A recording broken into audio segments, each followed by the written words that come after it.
கல்வி நமக்கு இல்ல, பொருளியல் உரிமை நமக்கு இல்ல, கனிம வளங்கள் நமக்கு இல்ல, எதுவுமே நமக்கு இல்லாத சூழல்ல இந்த அரசியல் அமைப்பை அப்படியே வச்சுக்கிட்டா சாதி ஒழியாது.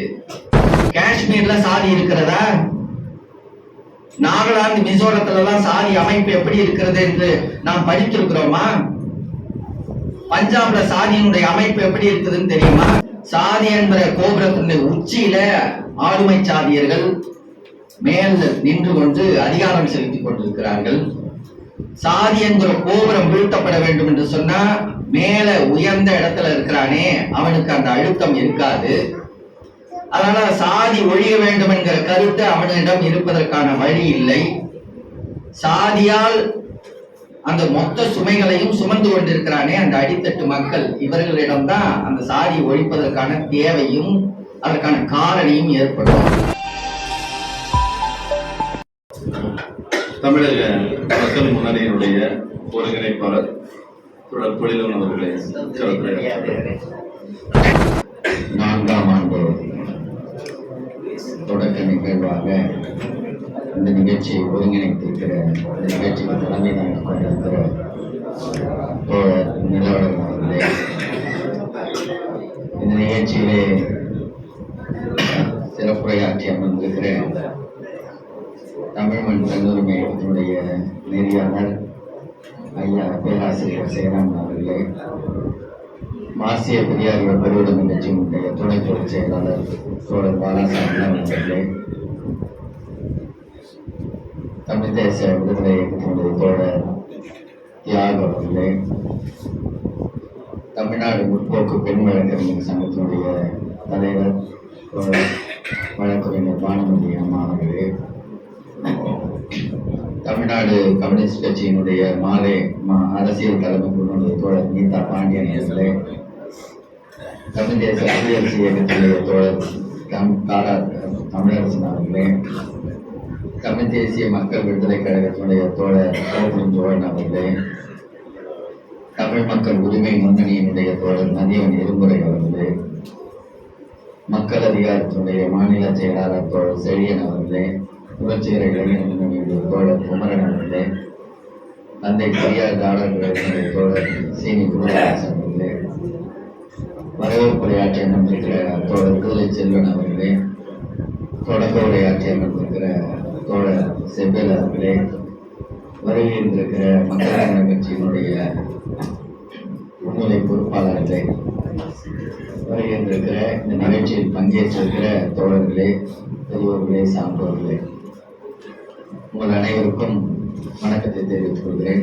நிகழ்ச்சியினுடைய இறுதியிலே நன்றியுரை ஆற்றுவதற்காகவும் இந்த நிகழ்ச்சியை ஒருங்கிணைத்து சிறப்புரை ஏற்பாடு செய்திருக்கிற திருச்சி மாவட்டத்தினுடைய பொறுப்பாளர் மக்கள் தமிழ் கட்சியினுடைய பொறுப்பாளர் தோழர் சேகன் அவர்களுக்கும் வணக்கத்தையும் நன்றியும் தெரிவித்துக் கொள்கிறேன். தேவையான நேரத்தில் இந்த ஒருங்கிணைப்பு செய்யப்பட்டு ஒரு கால தேவையையும் அரசியல் தேவையும் வலியுறுத்துகிறபடி இந்த நிகழ்ச்சி அமைக்கப்பட்டிருக்கிறது. தமிழ் தேச அரசியல் என்பது குறித்தான ஒரு விளக்கத்திற்கான கருத்தரங்கமாக அது அமைந்திருக்கிறது. மிக எழுச்சியான வளர்ச்சியை நோக்கி வளர்ந்து வந்த தமிழ் தேச அரசியல் மிக இக்கட்டான சூழலுக்கு மாற்றப்பட்டிருக்கக்கூடிய இந்த நேரத்தில் எதிரியை அடையாளப்படுத்துகிற கூர்மையை புலப்படுத்தி காட்டுகிறபடியாகத்தான் இந்த கருத்தரங்கம் சாதியத்தை, ஆரியத்தை, இந்தியத்தை எதிர்மைப்படுத்துகிற பொழுதுதான் தமிழ் தேசம் வெல்லுவதற்கான வழியை சென்றடைய முடியும் என்பதை அடையாளப்படுத்துகிற கருத்தரங்கம். இதுல கொஞ்சம் விரிவாக பார்க்க வேண்டிய செய்திகளையும் எனக்கு முன்னால் பேசிய பெருமக்கள் மிக விரிவாகவும் செய்திகளோடும் அழுத்தமாக கூறியிருக்கிறார்கள். மேற்கொண்டு சில விளக்கங்களை மட்டும் நான் கூற தேவைப்படுகிறது. அதனால அதை பற்றியான சில செய்திகளை கூற வேண்டியிருக்கிறது. தோழர்களே, ஒரு அரசியல் தேவையோடு சாதியத்தை வீழ்த்துவதன் வழியாகத்தான் இந்த தமிழ் தேசம் வெல்ல முடியும் என்பதை அடையாளப்படுத்துவதற்கான முதல் முழக்கம். சாதியினுடைய தோற்றம், அதனுடைய வளர்ச்சி, இது குறித்தெல்லாமும் நாம் தெரிந்திருக்கிற காலகட்டத்தோட ஒரு பெரிய ஆய்வுக்குரிய நிலையில நம்ம கடந்து வந்திருக்கிறோம். மக்கள் தமிழகம் கட்சி கூட 1992ல தமிழக ஒடுக்கப்பட்டோர் விடுதலை இயக்கத்துடைய செயல்பாட்டினுடைய தொடர்ச்சியாக வந்தது. தமிழக ஒடுக்கப்பட்டோர் விடுதலை இயக்கம் பல்வேறு அரசியல் முன்வைப்புகளை வைத்து பெரிய தருக்கங்களை முன்னெடுத்து நடத்தி அதன் வழியாக மிக பெரும் பேசுபொருளை எல்லாம் உருவாக்கி சென்றது. தாழ்த்தப்பட்டோர் தலைமை என்கிற ஒரு அரசியல் முன்வைப்பை கூட வைத்து அது பற்றியெல்லாம் மிக பெரும் தருக்கங்களை முன்னெடுத்து நடத்தியது. சாதி ஒழிப்புக்கு தாழ்த்தப்பட்டோர் தலைமை ஒரு முதன்மையானது, சமூக மாற்றத்திற்கு அது அடிப்படை தேவைக்குரியது என்பதாகலாம் பெரும் தருக்கங்களை தமிழகம் அலாவி செய்திருக்கிறோம். தமிழரசனுடைய முன்வைப்புல அந்த கருத்தாடல்களை பரப்பி இருக்கிறோம். அதுக்கு மிக பெரும் எதிர்ப்புகளும் வந்திருக்குது. மார்க்சியல் எண்ணிய கண்ணோட்டங்களோட பல்வேறு எதிர்ப்பு கருத்துகளும் வந்தது. அதெல்லாம் ஒரு பேசு பொருளா வளர்ந்த கட்டம். ஆதிக்க சாதி ஒழிப்பு மாநாடு நடத்தியிருக்கிறோம். சங்கரமட இடிப்பு போராட்டத்தை நடத்தியிருக்கிறோம். சங்கரமடத்தை இழுத்து பூட்டுவோம் என்று ஒரு மிக பெரும் போராட்டம். அதிலெல்லாம் எண்ணற்ற தோழர்கள் சிறைப்பட்டார்கள். தோழர் வந்திருக்கக்கூடிய தமிழாளர்லாம் கூட அந்த போராட்டத்தில் கலந்து கொண்டு அன்றைக்கு விடுதலை சிறுத்தைகள் சார்பில் கூட ஏறத்தாழ 25 பேருக்கு மேலாக அந்த போராட்டங்கள்லாம் கலந்து கொண்டு சிறைப்பட்டோம். எண்ணற்ற இது போன்றதான களங்களை கண்டிருந்த நிலையில தான் தமிழக ஒடுக்கப்பட்டோர் விடுதலை இயக்கம் ஒரு வளர்ச்சி நிலையை நோக்கி வந்தது.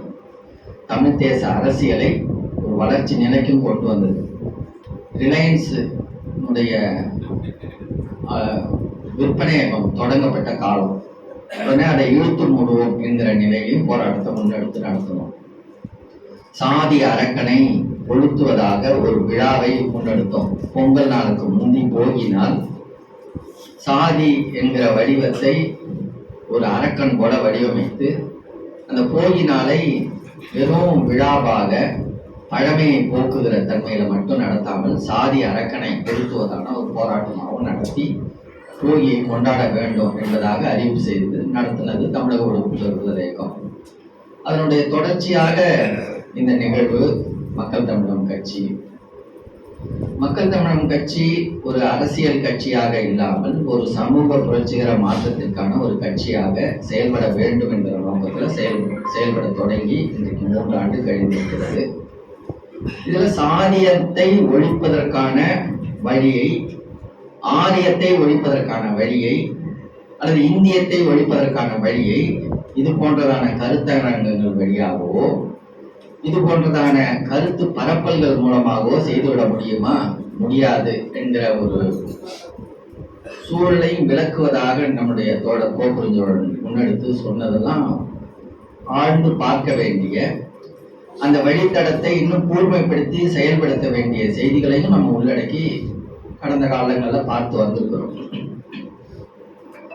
தோழர் தமிழரசனுடைய செயல்பாடு 1987ல அவர் மறைவுற்ற பொழுது அதனுடைய வளர்ச்சியில் நடந்த, அதன் பிறகு நடந்த தருக்கங்கள், அதற்கு முன்பு நடந்த தருக்கங்கள், இவையெல்லாமும் நமக்கு ஒரு தேவைக்குரிய செய்திகளாக இருக்கிறது.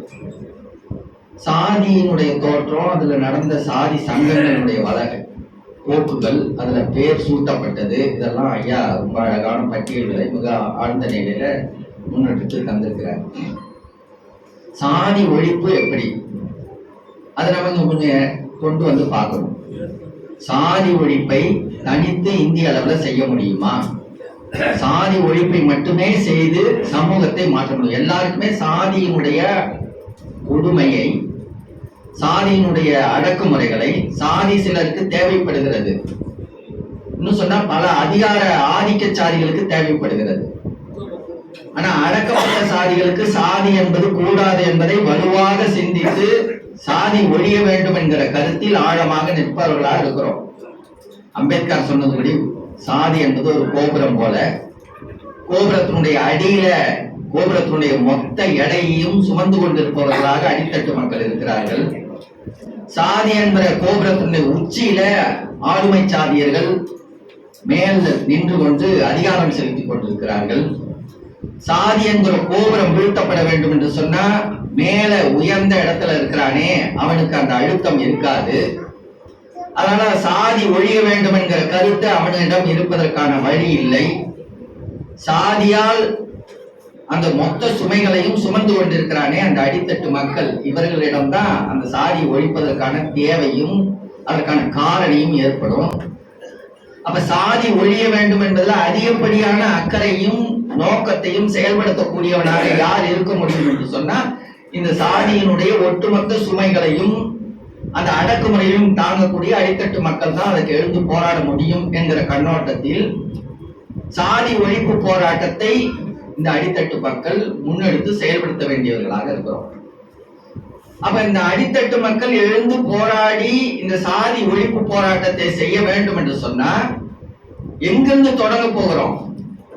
ஒரு கோடு போட வேண்டும் சொன்னா ஒரு புள்ளியில இருந்து தான் கோடு போட முடியும். இப்படியே ஒரு கோடு போட்டா இங்க இருந்து தான் தொடங்குறோம் அந்த கோட்டை. அப்ப இப்படி தொடங்கணும்னா ஒரு புள்ளி வேணும். இந்தியா முழுக்க ஒரு சாதி ஒழிப்பு போராட்டத்தை செய்ய முடியுமா? இந்தியா முழுக்க சாதி அமைப்பு எப்படி இருக்கிறதுன்னு நமக்கு தெரியுமா? காஷ்மீர்ல சாதி இருக்கிறதா? நாகாலாந்து மிசோரத்துல எல்லாம் சாதி அமைப்பு எப்படி இருக்கிறது என்று நாம் படித்திருக்கிறோமா? பஞ்சாப்ல சாதியினுடைய அமைப்பு எப்படி இருக்குதுன்னு தெரியுமா? தமிழகத்தில் இருக்கக்கூடிய அடித்தட்டு மக்களாக இருக்கக்கூடிய 3 பெரும் சாதிகள் பல்லர், பறையர், அருந்ததியர், இந்த 3 சாதிகளை ஒருங்கிணைப்பதற்கான திட்டம் எதுவும் உண்டா? இதை ஒருங்கிணைப்பதற்கான அரசியலை முன்னெடுக்கிற பொழுது இவர் என்ன, யாரு, இவர் எதுக்கு இதை முன்னெடுக்கிறாரு அப்படின்னு அந்தந்த கூறு பிடிக்கக்கூடிய பார்வையை அதிகார வகுப்பு தூண்டிவிட்டு, ஆதிக்க சாதி தூண்டிவிட்டு இதுல கூறுபடுகிறது. இந்தியா முழுவதுடைய அடக்கப்பட்ட சாதிகளை ஒன்றிணைக்க முடியுமா? தேவையை ஒட்டித்தான் சமூகம் கூடும். உத்தரப்பிரதேசத்தில் இருக்கக்கூடிய அடித்தட்டு மக்களை தமிழ்நாட்டிலிருந்து ஒருங்கிணைக்க முடியாது. அப்படியான ஒரு பெரும் இக்கட்டான சூழல்ல இந்தியாவில எல்லா சாதி அமைப்புகளும் இருக்கிறது.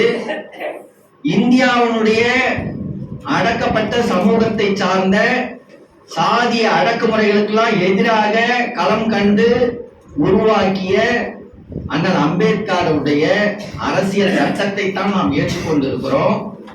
அதனால அண்ணல் அம்பேத்கருடைய அரசியல் சட்டத்தை ஏற்று அதை முறையாக நடைமுறைப்படுத்தி விட்டா இந்தியாவில் இருக்கக்கூடிய ஒரு பெரும் மாற்றத்தை அப்பத்தான் உருவாக்க முடியும் என்பதாக பகுஜன் சமாஜ் உள்ளிட்ட பல கட்சிகள் இன்றைக்கு பரப்பல் செய்து இந்திய அரசியல் சட்டத்தை மறுப்பது என்பது அம்பேத்கரையே மறுப்பதற்கு சமம் என்பதாக அடையாளப்படுத்தி இந்தியாவில் இருக்கக்கூடிய தாழ்த்தப்பட்ட மக்களை எல்லாம் ஒன்று சேர்ப்பதற்கான ஒரு பெரும் முயற்சியை செய்யறாங்க.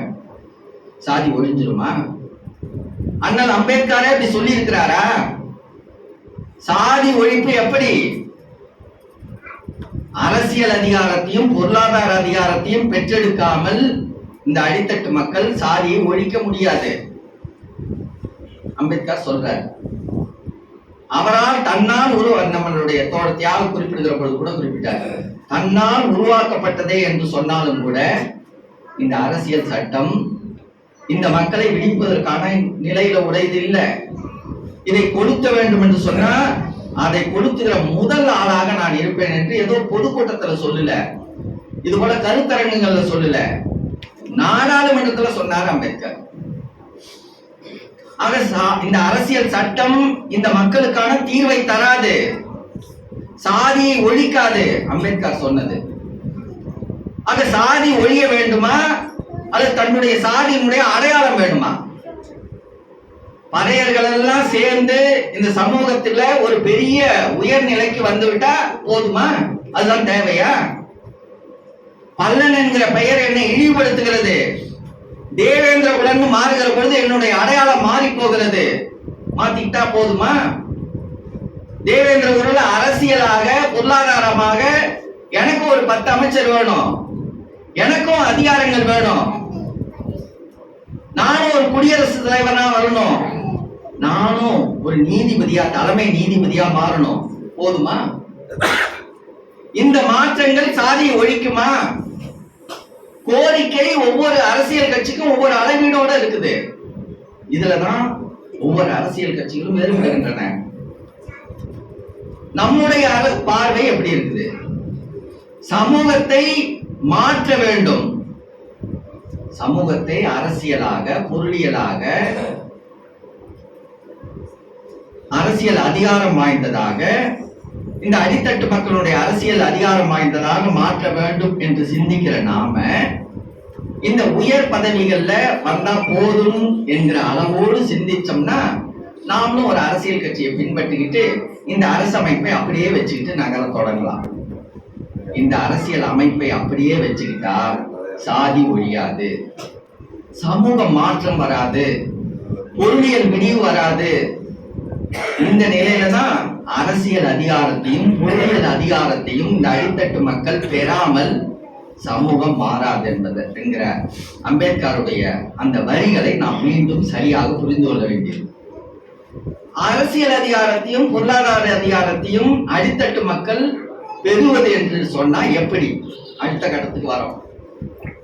அரசியல் அதிகாரத்தையும் பொருளாதார அதிகாரத்தையும் பெறுவதுனா என்ன? பொருளாதார அதிகாரம்னா என்னது? பணக்காரராவதா? ஒரு பறையர் ஒரு பெரிய உயர் பதவிகள்ல அல்லது பெரிய பணக்காரராகி பெரிய முதலாளியா மாறிவிட்டா அரசியல் பொருளாதார அதிகாரத்தை பெற்றுவிட்டதா மாறிடுமா? ஒரு பல்லர் அப்படி போயிட்டா பொருளியல் அதிகாரத்தை பெற்றவரா மாறிடுவாரா? மாற மாட்டார். அரசியலையும் பொருளாதாரத்தையும் தீர்மானிக்கிற அதிகாரம் யார் தீர்மானிக்கிறார்? இன்னைக்கு பெரும் பெரும் பணக்காரர்கள், பெரும் ஆதிக்க சாதிக்காரர்கள், இவர்கள் தீர்மானிச்சுட்டு இருக்கிறதா இருக்குது. அவன் தான் இந்திய அரசியல் அதிகாரத்தையே தீர்மானிக்கிறான். அம்பானி அதானி தான் தீர்மானிக்கிறான். பன்னாட்டு நிறுவனங்கள் தான் தீர்மானிக்குது. இந்த அரசு எப்படி இயங்கணும் என்பதை முதலாளி தீர்மானிக்கிறான். அந்த முதலாளி யாருடைய முதலாளி? பன்னாட்டினுடைய முதலாளி, அம்பானி அதானி போன்ற முதலாளிகள். இந்த சாலையில சுங்கச்சாவடி வாங்குறது ஒரு முதலாளி பங்கெடுத்துக்கிறான். தொழிற்சாலைகளை அவன் பங்கெடுத்துக்கிறான். அவன் தான் தீர்மானிக்கிறான் விலை உள்ளிட்டு எல்லாத்தையுமே. அப்ப அரசியல் அதிகாரத்தை பொருளாதார அதிகாரத்தை தீர்மானிக்கிற அந்த முதலாளி வகுப்பு அரசு அதிகாரமாகவும் இருக்கிறது. அதுக்கு பக்கபலமாக இன்னொன்னு என்ன இருக்குது அவனுக்கு? இந்த ஆரியம் என்கிற பார்ப்பனியம் தனக்கு சாதகமாக உருவாக்கி வச்சிருக்கிறான். அதுக்கு சாதி என்கிற அடையாளம், அது அந்த வர்ணாசிரமம் என்கிற வர்ணாசிரம அடிப்படையோடு பிணைக்கப்பட்டு இந்த அதிகார வகுப்பு ஒரு பெரிய கட்டமைப்போடு இயங்குகிறது. நல்லா புரிஞ்சுக்கிட்டா இந்த கட்டமைப்பினுடைய பெரிய அதிகார கொடுநெறி நமக்கு புரியும். சாதி என்பதை இந்த அதிகார கட்டமைப்புல இருந்து தனியா பிரிக்க முடியாது. பார்ப்பனியத்தோடு சாதி பிணைந்து கிடக்கிறது, முதலாளியத்தோடு சாதி பிணைந்து கிடக்கிறது, அரசியல் அதிகாரத்தோடு சாதி பிணைந்து கிடக்கிறது. நீங்க சாதிய தொட்டீங்கன்னா அரசியல் அதிகாரம் உங்களை தொடும். பொருளாதாரத்தை தொட்டீங்கன்னா சாதி அதுக்கு பக்கபலமா போய் நின்றுட்டு காப்பாற்றும். எல்லா அதிகார வகுப்பும் சேர்ந்து இருக்கிறது. ஆனா அடக்கப்பட்ட மக்கள், சாதியால் அழுத்தப்பட்ட மக்கள், பொருளாதாரத்தால் அடக்கப்பட்ட அடித்தட்டு உழைக்கும் மக்கள் எல்லாரும் பிரிக்கப்பட்டு இருக்கிறோம். இப்படியான ஒரு பெரும் அவல நிலை. இந்த அவல நிலையை ஒழிப்பதற்காக எண்ணற்ற முயற்சிகள் 1925 கம்யூனிஸ்ட் கட்சி தொடங்கப்படுகிறது. பொதுவுடைமை கட்சி, இந்திய பொதுவுடைமை கட்சி. இந்திய பொதுவுடைமை கட்சி தொடங்கப்பட்ட பொழுது அதனுடைய அரசியல் போக்கு எப்படி இருந்தது? நில உடைமையையும் முதலாளித்துவத்தையும் வீழ்த்திட்டா இங்க சாதி ஒழிஞ்சிடும். நில உடைமையும் பொருளாதார முதலாளித்துவத்தையும் வீழ்த்துகிற போது இங்க வர்க்க விடுதலை ஒழிஞ்சிடும். இந்தியா முழுக்க ஒரு வர்க்க போராட்டம் நடந்துச்சுன்னா எளிதா சாதியை ஒழிச்சிடலாம். அதனால சாதி என்பது ஒரு முதன்மை கருத்து இல்ல, வர்க்கம் தான் முதன்மை கருத்து. வர்க்க போராட்டத்தை நடத்திடணும், இந்தியா முழுக்க ஒரு வர்க்க போராட்டம் அப்படின்னு சிந்திச்சாங்க. பிஎன்சி மில் 1921 பிஎன்சி மில்னு ஒரு பெரிய மில்லு சென்னையில. அந்த புளியந்தோப்பு பக்கத்திலேயே தான் இருக்குது. அந்த மில்லினுடைய போராட்டம், முதலாளி வந்து அந்த தொழிலாளர்களை அடக்குறான். தொழிலாளர்கள் பதுக்கப்படுகிறார்கள், சுட்டு கொல்லப்படுகிறாங்க. 8 பேர் அந்த போராட்டத்துல. இறந்தவர்களுடைய பிணத்தை எடுக்கிறதுக்கு வழி இல்லை, சாதியாக பிளவுபடுத்தப்படுறாங்க. ஆக வர்க்க போராட்டத்தினுடைய அரசியல் அப்ப இருந்தே தோல்வியை காணுது. இந்த தொழிலாளர் வகுப்பை சாதியால கூறு பிரிக்கிற இந்த சாதிய நுணுக்கத்தை முதலாளி வகுப்பு புரிந்து கொண்டு சாதியாக கூறு பிரிக்கிறார். கீழ்வெண்மணியில 44 பேர் கொல்லப்பட்டாங்க, எரிக்கப்பட்டாங்க. என்னவாக பார்க்கப்பட்டது? உடனே வர்க்க போராட்டம் எழுந்துருச்சா? தீவிர பொதுவுடைமை கட்சி வருது.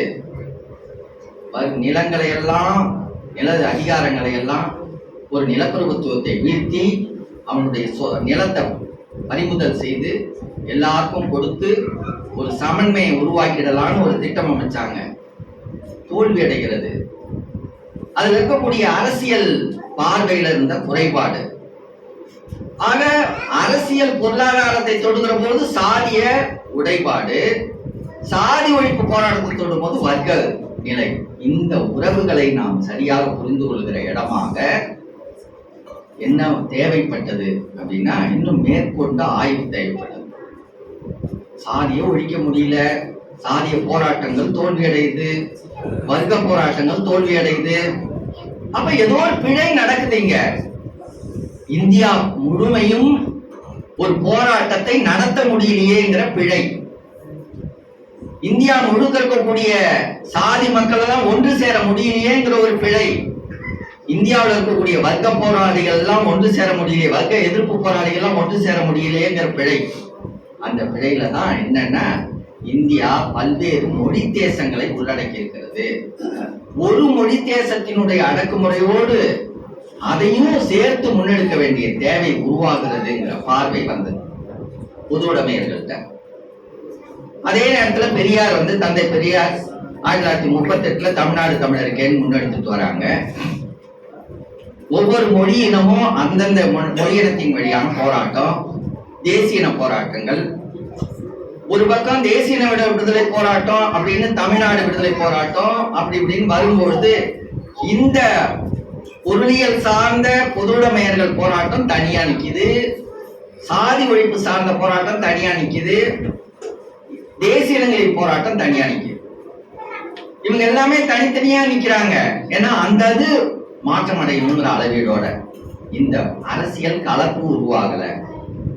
இந்த அரசியல் கலப்பு உருவாகாம அப்படியே திண்டு திண்டா இருக்கிறதுலதான் மீண்டும் அரசியல் ஆய்வு பெற்று 1980களில், அதுக்கு முன்னாடி தனித்தமிழ் இயக்கத்தின் வழியாக தென்மொழி இயக்கங்கள், பாவலர் பெருஞ்சித்திரனார், இவர்களுடைய வளர்ச்சியில 70கள் தாண்டி 80களில் ஒரு பெரிய இணக்க முயற்சி உருவானது. சாதி ஒழிப்பு திட்டத்தையும் அரசியல் மாற்ற திட்டத்தையும் தேசிய இனங்களின் விடுதலை சிந்தனையும் இணைத்து முன்னெடுத்து கொண்டு போகலன்னா நம்ம எந்த போராட்டத்தையும் வெல்ல முடியாது என்கிற ஒரு பெரிய அரசியல் தீர்மானத்தை பெண்ணாட மாநாடு, அதை ஒட்டிய செயல்பாடுகள் வளர்த்து காட்டியது. அதுலதான் தோழர் தமிழரசன், புலவர் கலிய பெருமாள், பாவலரேறு பெருஞ்சித்திரனார், ஐயா ஆணைமுருகு, இவங்கெல்லாம் ஒன்று சேர்ந்து ஒரு பெரிய முயற்சி 1980களில். ரொம்ப முக்கியமான இடம் அந்த இடம். அந்த முக்கியமான இடத்துல, அந்த முதன்மை இடத்துல ஒரு பெரிய கூட்டு முயற்சி வந்து தமிழ்நாட்டுல ஒவ்வொரு இடத்துலையும், ஒவ்வொரு மொழி மாநிலங்கள்லையும் தனித்த ஒரு தேசிய இன விடுதலையோடு சாதி ஒழிப்பு முயற்சி முன்னெடுத்தாகணும், வர்க்க ஒழிப்பு முயற்சி முன்னெடுத்தாகணும் அப்படிங்கிற ஒரு இணைப்பு முயற்சி வருகிற பொழுது தமிழ் ஈழம் என்கிற ஒரு பெரும் இன்னொரு அரசியல் போக்கு உருவாகுகிறது.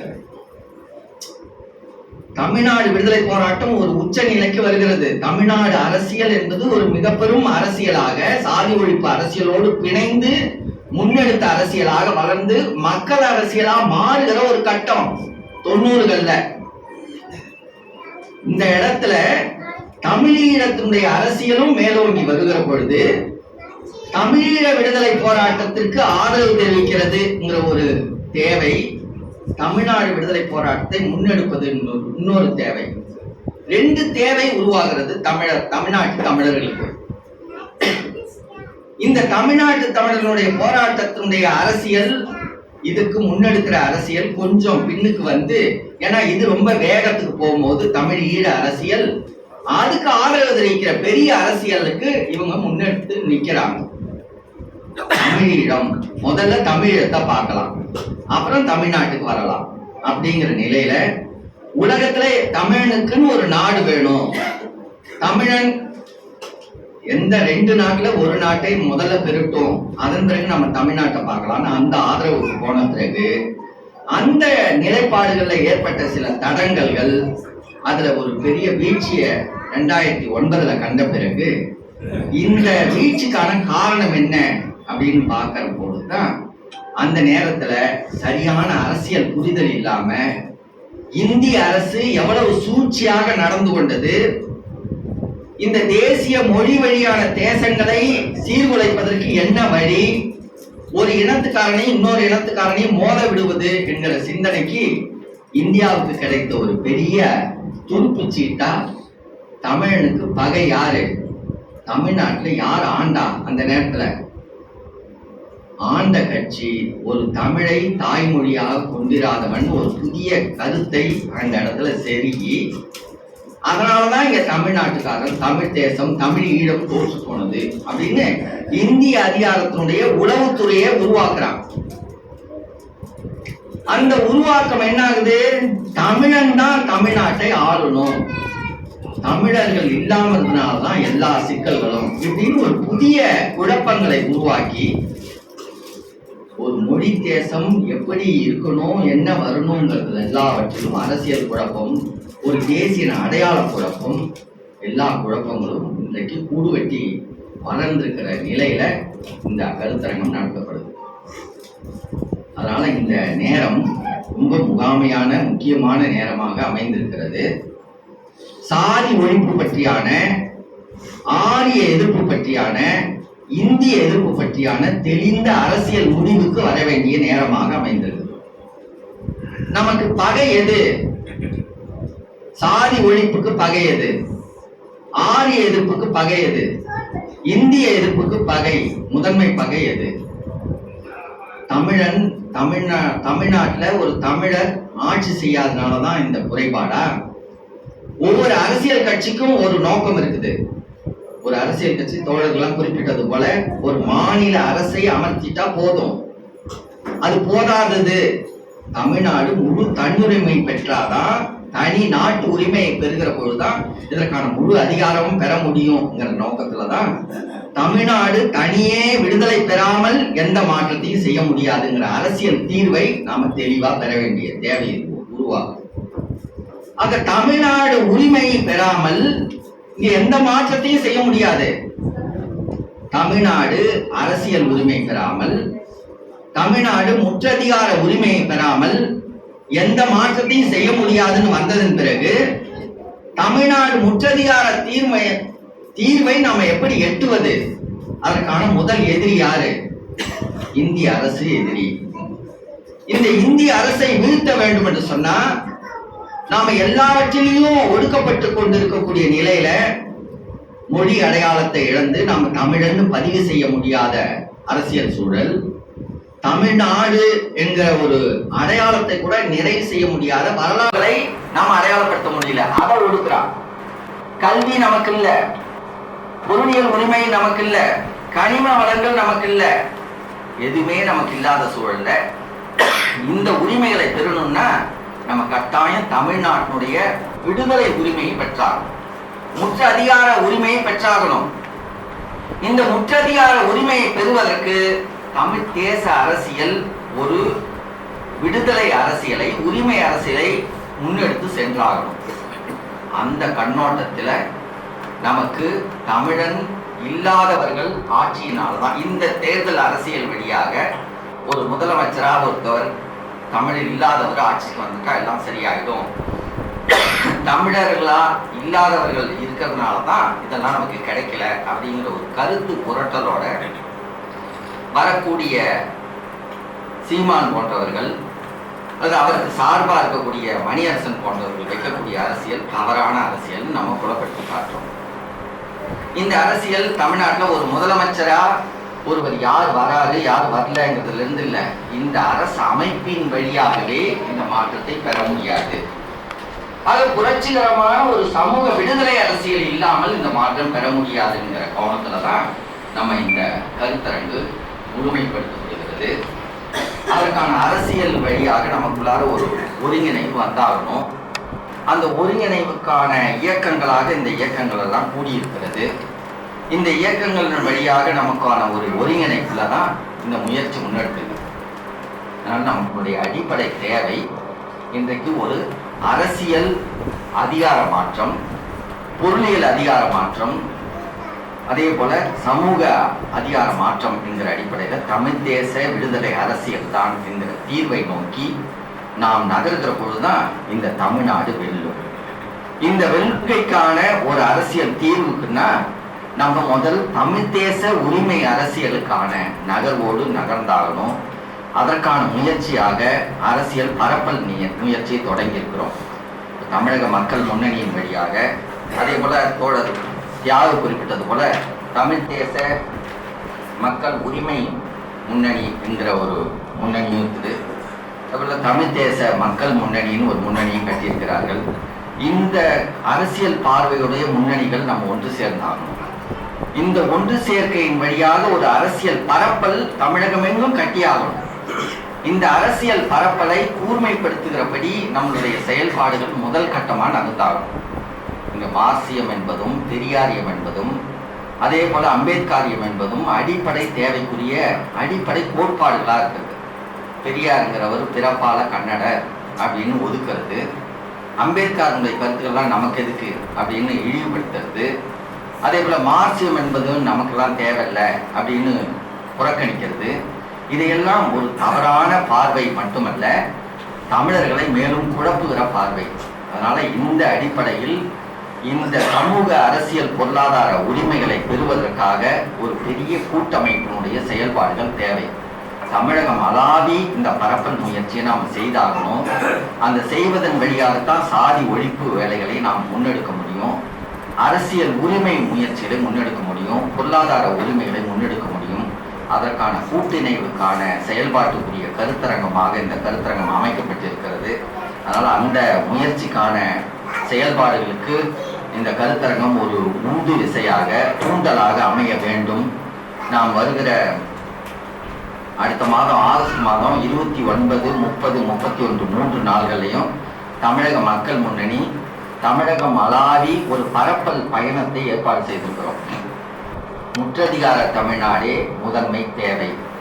முற்ற அதிகாரம் நமக்கு அடிப்படையில் தேவை. கல்வி உரிமை தேவை, அரசியல் உரிமை தேவை, பொருளாதார உரிமை தேவை. அப்படிங்கிற அடிப்படையில் முற்றதிகார தேவையே நம்மளுடைய அடிப்படை மாற்றத்திற்கான வழி என்பதை பரப்பல் செய்கிறது. அப்படியான 3 நாள்கள்லையும் சென்னையிலிருந்து, அதே போல தஞ்சை பட்டுக்கோட்டையிலிருந்து, மயிலாடுதுறையிலிருந்து, ராமேஸ்வரத்திலிருந்து, திருச்செந்தூர்லேருந்து, ஈரோட்டிலிருந்து 6 இடங்கள்லேருந்து பயணம் வருது. ஏறத்தாழ ஆயிரக்கணக்கான சிற்றூர்களை சந்தித்து இந்த பரப்பல் பயணத்தை முன்னெடுக்கிறோம். இதை முன்னெடுத்து வருவது என்பது இந்த எளிய மக்கள்கிட்ட, சமூகத்தில் அடித்தட்டு மக்கள்கிட்ட அம்மா பானுமதி அம்மா சொன்னது மாதிரி இந்த அடுத்த தேர்தலில் யார் வருது அப்படிங்கிற அளவோடு மட்டும் அரசியல் பார்வை உள்ள மக்கள்கிட்ட இல்லை, தமிழ்நாட்டு உரிமைக்காக நாம் போராடி ஆகணும். தமிழ்நாட்டு உரிமை தான் நமக்கு ஒரே மாற்று. அடுத்த தேர்தலில் யார் வரணுங்கிறது இல்லை, தமிழ்நாடு உரிமை பெறாமல் நாம் எந்த மாற்றத்தையும் பெற முடியாது என்கிற அரசியலை தெளிவுபடுத்துகிறதான ஒரு பெரும் பயணம். அந்த பயணத்துல எல்லா ஊர் மக்களையும் சந்திக்கிறதுக்கான ஒரு பெரும் திட்டத்தோட இந்த செயல்பாடு தொடங்கி இருக்குது. அதனால ஆயிரக்கணக்கான சிற்றூர்கள்ல போய் மக்களிடம் நேரடியாக பேசி பரப்பல் செய்கிற ஒரு பெரும் முயற்சியில் எல்லாரும் பங்கெடுக்க வேண்டும். அனைத்து இயக்கங்களையும் ஒருங்கிணைப்பதற்கான எல்லா முயற்சிகளையும் நாம் செய்து கொண்டிருக்கிறோம். அதற்கான அந்த முயற்சிகளில் அனைவரும் பங்கெடுக்க வேண்டும் என்று கூறி இந்த கருத்தரங்கம் அரசியல் அளவில் புரியப்படுவதற்கான நிலையில் நிறைய வகுப்புகள் நமக்கு கட்டாய தேவை, அரசியல் படிப்புகள் தேவை. நாம் இந்த கோட்பாடுகளை தெளிவாக புரிந்து கொண்டு நகரவில்லை என்று சொன்னால் பெரிய இழப்புக்கு நாம் ஆளாவோம். அதனால இந்த அரசியல் தெளிவை உருவாக்கி கொள்வதற்கான வகுப்புகளையும் கருத்தரங்குகளையும் ஊர்ப்புறங்களில் எல்லாம் இளைஞர்கள் நடுவிலே நாம் நடத்தியாக வேண்டும். அதற்கான பெருமுயற்சியை நாம் இணைந்து செய்வோம் என்று கூறி விடைபெறுகிறேன். நன்றி.